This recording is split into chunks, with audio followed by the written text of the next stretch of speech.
Слово предоставляется представителю Генеральной прокуратуры, также привлеченному в качестве иного лица Айтбаев Улан Таштемирович.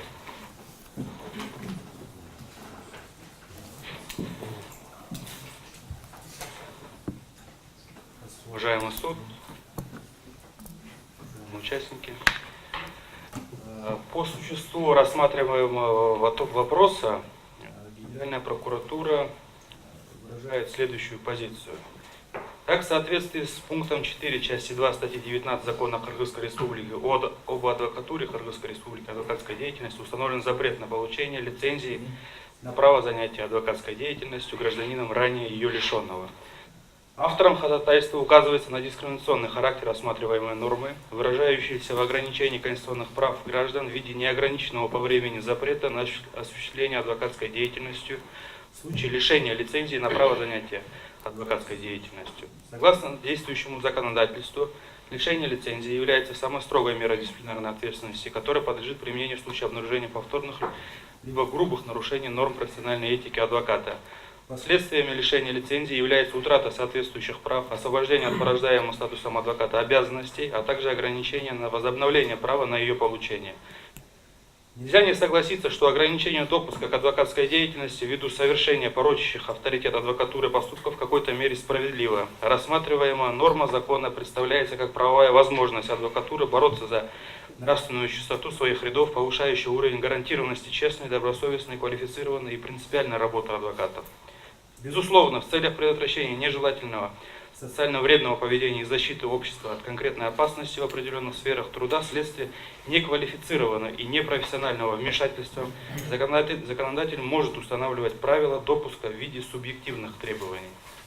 Вместе с тем, при установлении определенных правил допуска к профессиональной деятельности, тем самым ограничивая право граждан на свободное распоряжение своими способностями к труду, обязательно достижение баланса конституционно защищаемых ценностей публичных и частных интересов, соблюдение принципов справедливости, равенства и соразмерности, использование при этом не чрезмерных, а только необходимых и обусловленных конституционно одобряемыми целями мер, с исключением возможности посягательства на само существо этого права и в утрату его основного содержания. Статья 29 Всеобщей декларации прав человека провозглашено, что каждый человек при осуществлении своих прав и свобод должен подвергаться только тем ограничениям, которые установлены законом исключительно с целью обеспечения должного признания, уважения прав и свобод других и удовлетворения справедливых требований морали, общественного порядка и общественного благосостояния в демократическом обществе. Устанавливая возможность регулирования пределов прав со стороны государства, статьей 20 Конституции Кыргызской Республики определены цели такого вмешательства в права, ограничивая их действия в целях защиты национальной безопасности, общественного порядка, охраны здоровья, нравственности населения, защиты прав и свобод других лиц. Ключевым уточнением в этой же статье является определение о том, что вводимые ограничения должны быть соразмерны преследуемым законом целям. Соответственно, установление таких мер государственного ограничения оправдано лишь постольку, поскольку они способствуют достижению таких конституционных целей. Вместе с тем, политика правового и социального государства направлена на создание условий, обеспечивающих достойную жизнь и свободное развитие человека, в том числе защиту права на труд. Исходя из того, что возможность собственным трудом обеспечить себе средства к существованию представляет собой естественное благо, положениями частей 2 и 3 статьи 42 Конституции Кыргызской Республики в числе неотчуждаемых основных прав и свобод человека признает свободу труда, право свободно распоряжаться своими способностями к труду, выбирать род деятельности и профессию, гарантируя при этом равенство прав и свобод человека и гражданина. Статьей 14 Конвенции Содружества независимых государств о правах и основных свободах человека установлено, что каждый человек имеет право на труд, а также на одинаковые условия в отношении труда равной ценности.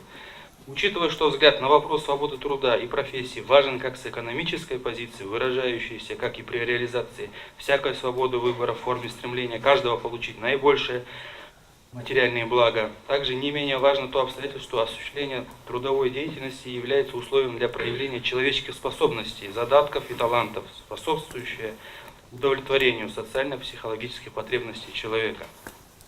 Помимо вышеуказанного, следует отметить, что из всей категории субъектов, предусмотренных рассматриваемой нормой, на которых распространяется указанный запрет, бессрочное и безусловное ограничение на получение лицензий установлено только для лиц, ранее лишенных лицензии на право занятия адвокатской деятельностью, тогда как у других субъектов остается возможность правовой реабилитации и приобретения права на получение лицензии, что устанавливает условия неравных возможностей, приводящих к нарушению конституционного принципа равенства, закрепленного статьей 16 Конституции Кыргызской Республики.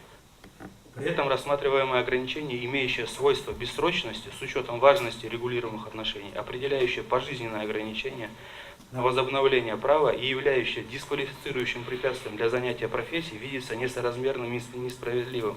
И по смыслу статей 20-42 Конституции Кыргызской Республики не может быть необратимым и допустимо лишь как временная мера. В этой связи установленное законом и применяемое на практике рассматриваемое ограничение представляется неоправданным, нарушающим названные конституционные положения и международные нормы.